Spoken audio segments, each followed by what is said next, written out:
Practitioner act 1879। Legal practitioner act 1879 इसलिए अस्तित्व में आया, और इसका अस्तित्व में आना इसलिए बेहद जरूरी था क्योंकि अभी तक एक समस्या थी कि भारत में दो तरह के विधि व्यवसायी अपना विधि व्यवसाय कर रहे थे। एक वो जो फॉरेन से आए थे जिन्हें बैरिस्टर कहा करते हैं, एक वो जो भारत के हैं, लेकिन क्लियर डेफिनेशन किसी भी एक्ट में कहीं भी नहीं दी गई।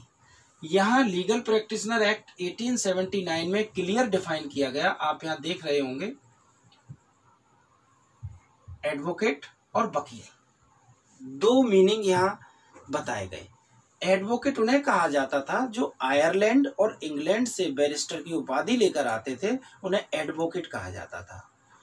और वे लोग जो भारत में रहकर भारत के ही किसी विश्वविद्यालय से विधि की उपाधि प्राप्त करते थे, उन सभी को हम वकील कहकर पुकारते थे।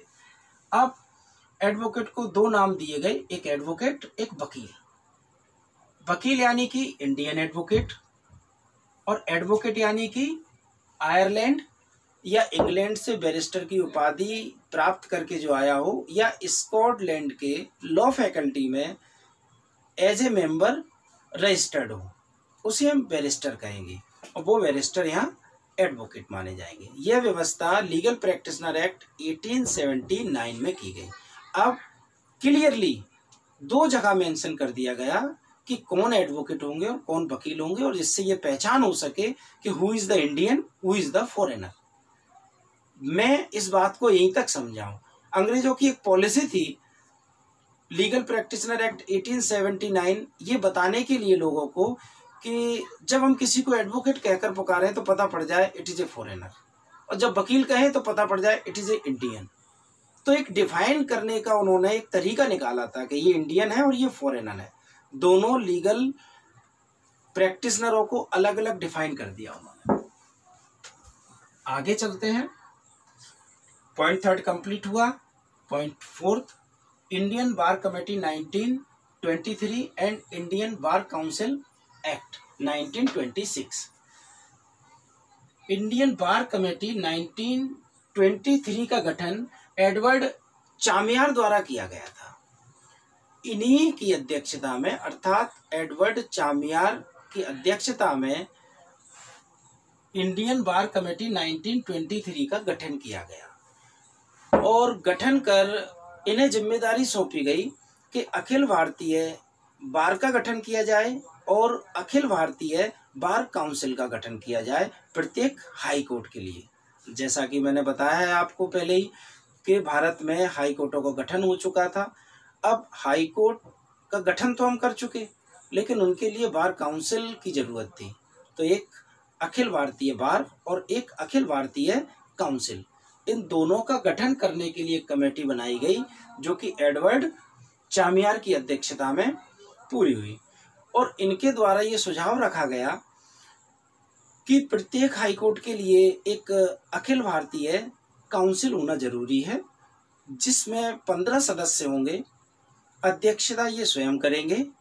4 सदस्य हाईकोर्ट द्वारा मनोनीत किए जाएंगे, और बाकी 10 सदस्य उस हाईकोर्ट में प्रैक्टिस कर रहे एडवोकेट्स में से चुने जाएंगे। एक व्यवस्था ये की गई, और इसी आधार पर आगे चलकर बार काउंसिल एक्ट 1923 गठित किया गया। और इस अखिल भारतीय बार काउंसिल द्वारा ये निर्णय लिया गया कि इस काउंसिल द्वारा उन सभी वकीलों की देखरेख की जाएगी जिन्हें देखरेख की जरूरत होगी। कुछ गाइडलाइन दी जाएंगी जिनका पालन एडवोकेट्स को करना होगा, या कहीं कोई ऐसा मामला आता है आपसी मतभेद का जो अधिवक्ताओं के बीच हो जाते हैं, उनकी सुनवाई करेंगे। और भारत में विधि व्यवसाय कर रहे सभी विधि व्यवसायों को एक सूचीबद्ध करेंगे, और समय समय पर जरूरत पड़ेगी अपने हिसाब से उन्हें सुचारू रूप से आगे बढ़ाएंगे। ये व्यवस्था इंडियन बार कमेटी 1923 के तहत की गई, जिसके द्वारा आगे चलकर इंडियन बार काउंसिल एक्ट 1926 बना। नेक्स्ट पॉइंट 5, ऑल इंडिया बार कमेटी 1951। ऑल इंडिया बार कमेटी 1951 का गठन जस्टिस SR दास की अध्यक्षता में किया गया और इस कमेटी के ऊपर दो जिम्मेदारी दी गई कि आपके द्वारा एक बार काउंसिल ऑफ इंडिया और स्टेट बार काउंसिल इन दोनों का गठन किया जाए। तो इस कमेटी द्वारा कुछ ही समय में बार काउंसिल ऑफ इंडिया और स्टेट बार काउंसिल संबंधी प्रस्ताव जारी कर दिए गए और आगे जाकर जैसा कि सभी जानते हैं बार काउंसिल ऑफ इंडिया और स्टेट बार काउंसिल का गठन हुआ, जो स्वतंत्र भारत में आज अस्तित्व में है और सुचारू रूप से कार्य कर रहे हैं। Next point, law committee 1958।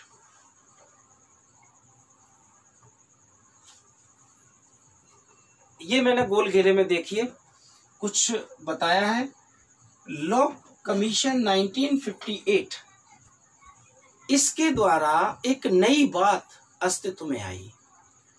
Law commission 1958 में एक नई बात इस आयोग द्वारा कही गई। विधि आयोग ने ये प्रस्ताव जारी किया कि भारत में बैरिस्टर और वकील दो नाम हैं। हमारे हिसाब से अर्थात विधि आयोग के हिसाब से बैरिस्टर और वकील के स्थान पर सीनियर एडवोकेट और अधिवक्ता, ये दो नाम होना चाहिए।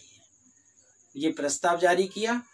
इसके बाद पॉइंट 7 एडवोकेट एक्ट 1961 अस्तित्व में आया। जैसा कि आप देख रहे होंगे गोल घेरे में सीनियर और जूनियर, इन सभी के बाद लास्ट में एडवोकेट एक्ट 1961 अस्तित्व में आया, जो कि आज की वर्तमान परिस्थितियों में भी अस्तित्व में है और उसी के तहत अधिवक्ताओं संबंधित सारे नियम और कानूनों का व्याख्यान किया जाता है। इस एडवोकेट में अब पुरानी सारी परंपराएं समाप्त कर दी गई कि कौन बैरिस्टर होगा, कौन एडवोकेट होगा, कौन वकील होगा, कौन अधिवक्ता होगा, किसको प्लीडर कहेंगे। यहाँ दो रूपों में विभाजित कर दिया गया। Number 1 senior advocate, number 2 junior advocate या अधिवक्ता। सीनियर एडवोकेट से तात्पर्य जब सर्वोच्च न्यायालय, सुप्रीम कोर्ट और हाई कोर्ट की राय में किसी विधि व्यवसाय के बारे में ये मत हो कि ये एक्सपर्ट हैं और विषय विशेष में ख्याति प्राप्त हैं, इनका ज्ञानार्जन कहीं हद तक ज़्यादा है, तो ऐसी स्थिति में उन्हें as a senior advocate declare कर देंगे, अदरवाइज बाकी सभी एडवोकेट कहलाएंगे। यह व्यवस्था एडवोकेट एक्ट 1961 में की गई। प्रिय बच्चों, आज का वीडियो लेक्चर मेरा यहीं समाप्त होता है और जैसा कि हम पिछले 3 दिन से पढ़ रहे हैं कि what is the legal profession and define it's historical background in India, वो आज समाप्त होता है। एक कंसेप्ट इंडियन लीगल हिस्ट्री का आज समाप्त हुआ। उम्मीद करता हूँ कि मेरा ये वीडियो लेक्चर आपको काफ़ी हद तक आपके हित में रहेगा, आपकी मदद करेगा, आपके काम आएगा और इसी उम्मीद के साथ मैं आपको नित्य नए वीडियो लेक्चर देता रहूँगा और Mahatma Gandhi college of law की वेबसाइट पर अपलोड होते रहेंगे। धन्यवाद।